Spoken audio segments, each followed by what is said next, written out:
Bismillahirrahmanirrahim. Leo katika halqa ya 11 tujifunze masala muhimu katika masala yanayohusiana na asiyam. Masala ya kwanza, ihtilamu saimi fi nahari siyam. Mfungaji kuota anafanya tendo la ndoa mchana wa saum. Yani lau kama mtu atalala mchana wa saum kisha akaota anafanya tendo la ndoa, nipi hukumu ya saumu yake? As-saimu idha ihtalama fi nahari as-siyam fa innahu yaghtasil wa sawmuhu sahihun. Mfungaji atakapoota anafanya tendo la ndoa mchana wa saum, basi hakika yeye ataoga na ataendelea na saumu yake, na saumu yake itakuwa ni sahihi. Ameota anafanya tendo la ndoa, alivyoamka akajikuta amelowana, ametokwa na manii, ima atakuwa ni mwanaume au mwanamke, ataoga janaba kisha ataendelea na saumu yake, na saumu yake itakuwa ni sahihi. Wala yadhurruhu dhalika, na hilo halitamdhuru chochote, liannahu laysa lahu ikhtiyar fi dhalika wala irada, sababu yeye hana katika hilo hiari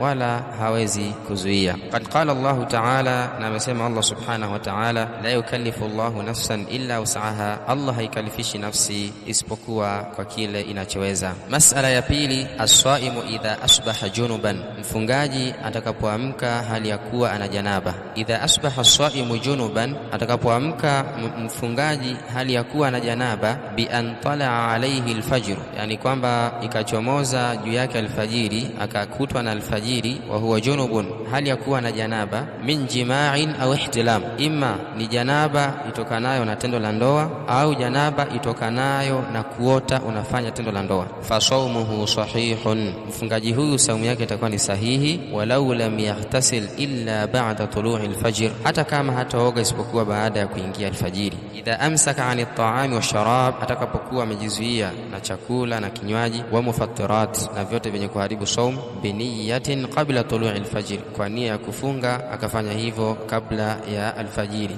kabla ya kuingia alfajiri akawa ameweka nia ya kufunga, lakini pia akajizuia na kula na kunywa, na yote yanayoharibu saumu, saumu yake itakuwa ni sahihi, na hiyo janaba haitoharibu saumu yake. Lima thabata fi sahihain, kwa ile iliyothibiti katika sahihi mbili, min hadithi Aisha, kupitia hadithi ya Aisha ummi Salama radhiallahu anhuma, kana an-nabiy sallallahu alayhi wasallam, alikuwa Nabii Muhammad sallallahu alayhi wasallam, yudrikuhu al-fajr wa huwa junubun min ahli, alikuwa anadirikiwa na alfajiri hali ya kuwa na janaba itokanayo na wake zake, yani janaba itokanayo na tendo la ndoa. Thumma yaghtasil, kisha mtume alikuwa anaoga, wa yasumu, na alikuwa anafunga. Naam, barakallahu fikum wa jazakumullahu khaira, wa sallallahu wa sallam ala nabina Muhammad wa ala alihi wa sahbihi ajma'in.